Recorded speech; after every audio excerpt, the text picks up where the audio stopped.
Market cap सिर्फ 50 करोड़ और एक ही दिन में लगभग 18 करोड़ के फ्रेश ऑर्डर्स। सुनने में किसी ऑपरेटर स्टॉक की हवाबाजी लगती है, राइट? बट वेट, हम बात कर रहे हैं एक ऐसी माइक्रो कैप कंपनी की जो इसरो और इंडियन रेलवेज के साथ डायरेक्टली काम करती है। आज हम फंडामेंटल टेयर डाउन करेंगे क्रेनिक्स लिमिटेड का। क्या ये इंफ्रास्ट्रक्चर स्पेस का अगला मल्टी बैगर है या सिर्फ एक रिटेल ट्रक? वीडियो को अभी सेव कर लो क्योंकि अगले 3 मिनट आपका पर्सपेक्टिव पूरा बदल बदल देंगे। तो आखिर क्रेनिक्स करती क्या है? क्रेनिक्स कोई कल का नया स्टार्टअप नहीं है। ये 1973 से हेवी मशीनरी स्पेस में है। ये वो येलो मोबाइल क्रेन्स नहीं बनाते जो सड़कों पर कंस्ट्रक्शन के टाइम दिखती है। ये बनाते हैं ईओटी यानी electric overhead travelling crane, Gentry cranes और एस्केलेटर्स। आसान भाषा में जो मैसिव क्रेन्स फैक्ट्री की छत पर फिक्स होती है और 100-200 टन का वजन उठाती है, या फिर डीएमआरसी मेट्रो स्टेशन पे जो हम एस्केलेटर्स यूज करते हैं, क्रेनिक्स वही स्पेशलाइज और मैन्युफैक्चर करती है अपने गाजियाबाद प्लांट में। अब इनका कस्टमर बेस सुनकर आपको इनके 50 करोड़ के माइक्रो कैप साइज पर हंसी आएगी। इनके क्लाइंट्स में आते हैं भेल, Indian railways, Delhi metro, Mumbai metro और यहाँ तक कि इसरो। यस, इसरो के जीएसएलवी MK3 लॉन्च प्रोजेक्ट में लिफ्टिंग क्रेन्स क्रेनेक्स ने ही डिज़ाइन और कमीशन की थी। जब आपके क्लाइंट्स ऐसी गवर्नमेंट और डिफेंस एंटिटीज हो तो समझ लो आपका प्रोडक्ट डीपली वैलिडेटेड है।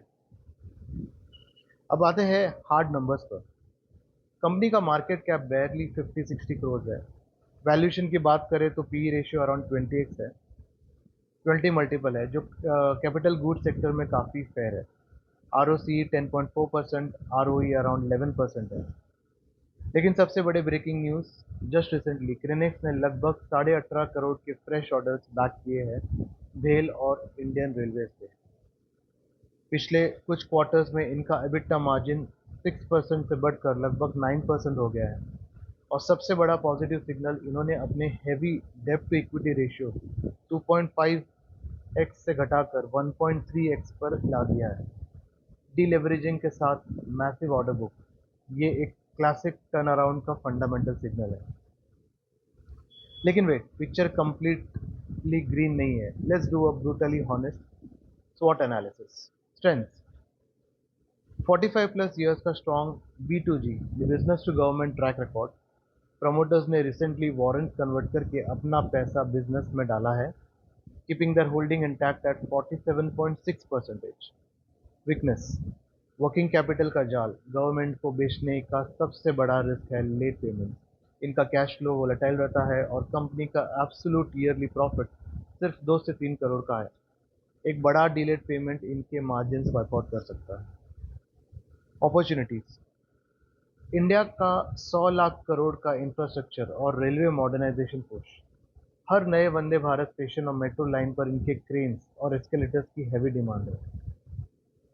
थ्रेट्स: कंपटीशन बहुत तगड़ा है। इन्हें कोन क्रेन्स जैसे MNCs और इलेक्ट्रोमेक्स जैसे मैसिव अनलिस्टेड जायंट से compete करना पड़ता है। प्लस स्टॉक में 0% FIDI होल्डिंग्स है, मतलब प्राइस एक्शन पूरा रिटेल और ऑपरेटर्स पर डिपेंड करता है। तो टू सम इट अप, क्या क्रेनिक अगला एज बनेगा? नहीं, उनका बिजनेस मॉडल मास मार्केट है और क्रेनिक नीश टेंडर स्पेस में है। लेकिन क्या ये एक solid infra ancillary turn around play बन सकता है? एब्सोल्युटली। अगर कंपनी इन नए ऑर्डर्स को ऑन टाइम एग्जीक्यूट करती है बिना नया डेप्ट लिए, तो एक सीरियस वैल्यू री रेटिंग हो सकती है। लेकिन दोस्तों, माइक्रो कैप स्टॉक्स में वॉलेटिलिटी बहुत ज़्यादा होती है। मेरे तरफ से एक मैंडेटरी सेबी डिस्क्लेमर, मैं कोई सेबी रजिस्टर्ड इन्वेस्टमेंट एडवाइजर नहीं हूँ। ये वीडियो सिर्फ एजुकेशनल पर्पस के लिए। Please consult your financial adviser. आपका इस माइक्रो कैप के बारे में क्या ओपिनियन है, कमेंट से बताओ। और ऐसे इन डेप्थ फाइनेंशियल एनालिसिस के लिए वीडियो को लाइक और चैनल को सब्सक्राइब करना मत भूलना। See you in the next one. Thank you.